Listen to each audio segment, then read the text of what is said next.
global stage. For too long, the continent has been dismissed as a basket case plagued by poverty and conflict. But the rise of leaders like Traoré and Doumbouya, backed by the unwavering support of their people, is changing that narrative. Rallies in support of Traoré have spread beyond Burkina Faso to cities like Accra, London and Montego Bay, Jamaica, reflecting a global groundswell of solidarity. African Americans and Black Britons, inspired by Traoré's anti-imperialist rhetoric, see him as a symbol of resistance against the legacies of colonialism and slavery. As one protester in Ouagadougou declared, "Because Colin Powell lied, Iraq was destroyed. Barack Obama lied, Gaddafi was killed. But this time, their lies won't affect us." The West is being forced to reckon with an Africa that is no longer content to play the role of the world's resource depot.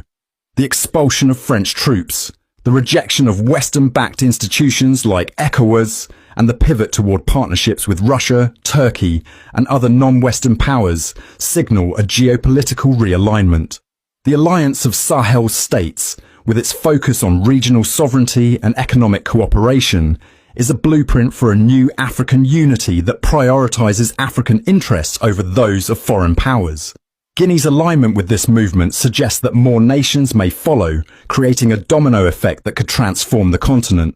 While the actions of Guinea, Burkina Faso, Mali and Niger are cause for celebration, they are not without challenges.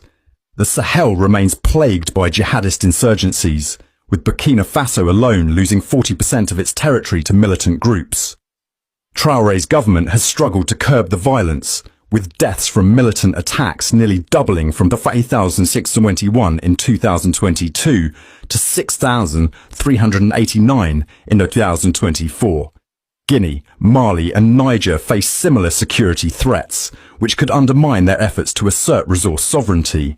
Moreover, the nationalization of industries carries risks of inefficiency and corruption, as seen in other African state-owned enterprises. For these policies to succeed, leaders like Doumbouya and Traoré must prioritize strong institutions, transparency, and inclusive governance. Yet, the opportunities are immense.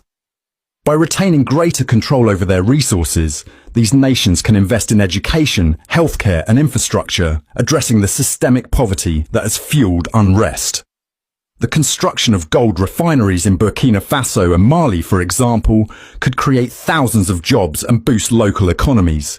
Guinea's vast bauxite reserves, if processed domestically, could position the country as a major player in the global aluminum market. The alliance of Sahel states